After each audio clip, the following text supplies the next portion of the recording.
Hello दोस्तों। तो देख सकते हैं आज मेरे पास ये ओप्पो A55 मॉडल आया है, जिसका इसका हेल्थ रिपेयर करने के बाद जो डाउनलोड नॉट कंप्लीटेड आ रहा है, डाउनलोड नॉट बी कंप्लीट। तो इसको मैं बोलना चाहूँगा, ये जो है ओप्पो कस्टम फ्लैश करने के बाद भी ये प्रॉब्लम सॉल्व नहीं हुआ। जिन दोस्तों का ये ऐसा प्रॉब्लम आ रहा है, अगर वो ओप्पो कस्टम डालने के बाद जो है फिर भी ये ऐसा प्रॉब्लम हो रहा है, आप फुल फ्लैश कर दिए हैं, 3-4 फाइल से फ्लैश भी किए, मगर प्रॉब्लम सॉल्व नहीं हुआ। क्योंकि फ्लैश फाइल का अंदर जो है वो जो यूनिक फाइल रहता है वो फ्लैश नहीं होगा, ठीक है ना।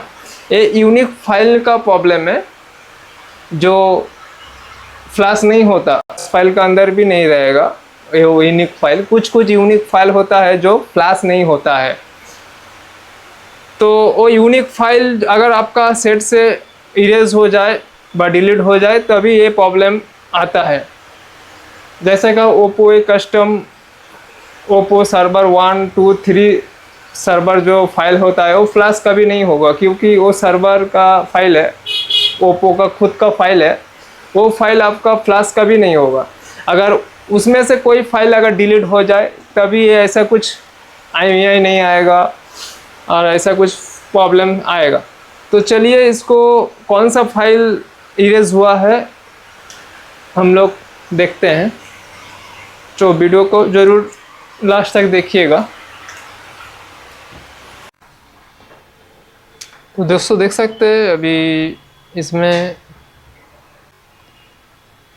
मेरा कौन सा पोर्ट बन रहा है। जब इसको कनेक्ट किया हूँ तो प्लस माइनस में शॉर्ट करके रखा हूँ कि इसका पत्ता का थोड़ा डिस्टर्ब है, ये पत्ता थोड़ा डिस्टर्ब है। तो चलिए इसमें कौन सा पोर्ट बनते हैं देखते हैं। तो देख सकते हैं यहाँ पे पोर्ट बन रहा है, अभी ब्रोम पोर्ट बन रहा है, मीडियाटेक की USB पोर्ट। यहाँ पे अगर पी लोडर पोर्ट शो करता है तो आप पी लोडर मोड में, यहाँ पे पी लोडर मोड टिक करता है। अगर यहाँ पे ब्रोम पोर्ट बन रहा है तो हम लोग ब्रोम मोड में कनेक्ट करेगा, क्योंकि इसमें पी लोडर यहाँ पे शो करेगा डिवाइस मैनेजर में। तो यहाँ पे अभी हमारा ब्रोम मीडियाटेक USB पोर्ट मतलब ये ब्रोम पोर्ट है, तो अभी ब्रोम पोर्ट में कनेक्ट करेंगे। अगर पी लोडर बनेगा तो यहाँ पे पी लोडर पोर्ट में टिक करना है।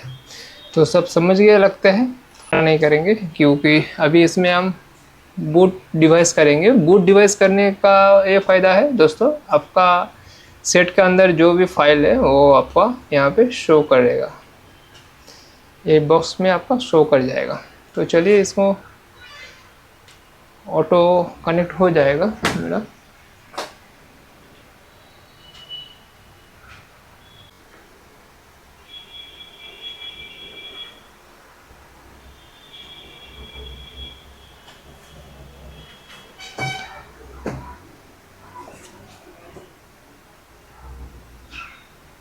तो देख सकते हो अभी ब्रोम मोड में हमारा सेट कनेक्ट हो चुका है। सर्वर 1, ओप्पो सर्वर 2, ये ओप्पो कस्टम, ये सब फाइल हमारा फ्लैश नहीं होगा, ठीक है। ये आपका सर्वर से फ्लैश करेंगे तभी ये फ्लैश होता है।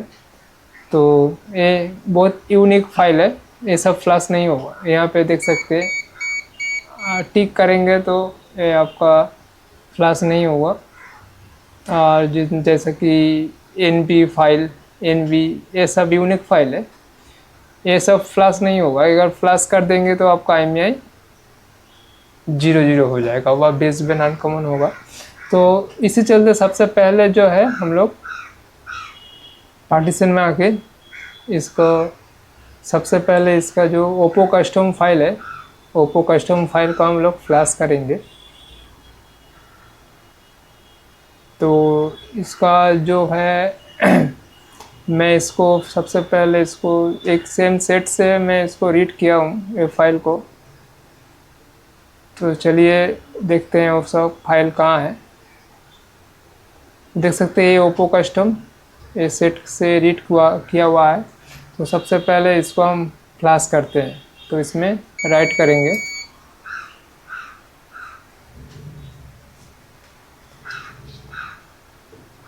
तो देख सकते हैं यहाँ पे हमारा फाइल जो है राइट हो चुका है। तो सर एक बार चालू करके देखते हैं।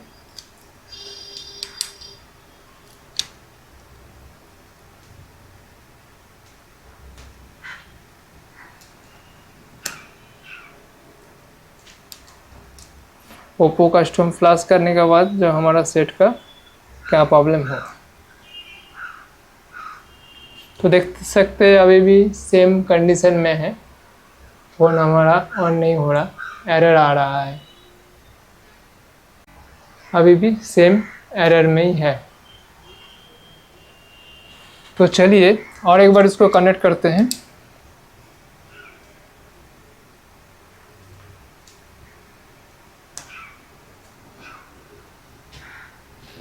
सर्विस में जाके, पार्टीशन में जाके इसको शट डाउन करते हैं। उसका बाद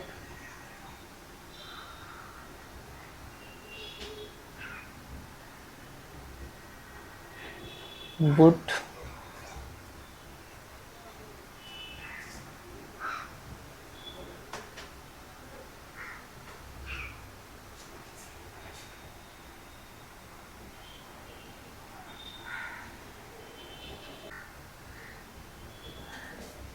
तो दोस्तों अभी जो ये मेन जो प्रॉब्लम होता है, ये हमारा ओप्पो कस्टम एक फाइल है OCDT।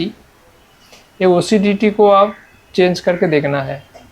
ये जो फाइल है अगर आपका इरेज हो जाए तो आपका ऐसा प्रॉब्लम हो सकता है। तो मेरा फाइल यहाँ पे सेव करके रखा है ये OCDT, तो ये मैं इसको फ्लैश करूँगा। तो देख सकते हैं ये राइट क्लिक करके इसको मैं राइट करने से ये आपका प्रॉब्लम सॉल्व हो सकता है। तो देख सकते हैं अभी मेरा यहाँ पे राइट हो चुका है। तो एक बार मैं प्लस करके देखूँगा।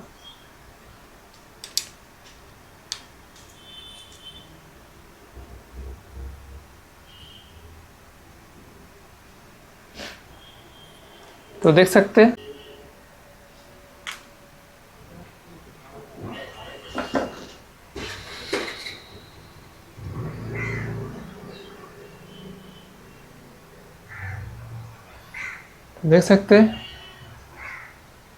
हमारा प्रॉब्लम सॉल्व हो चुका है।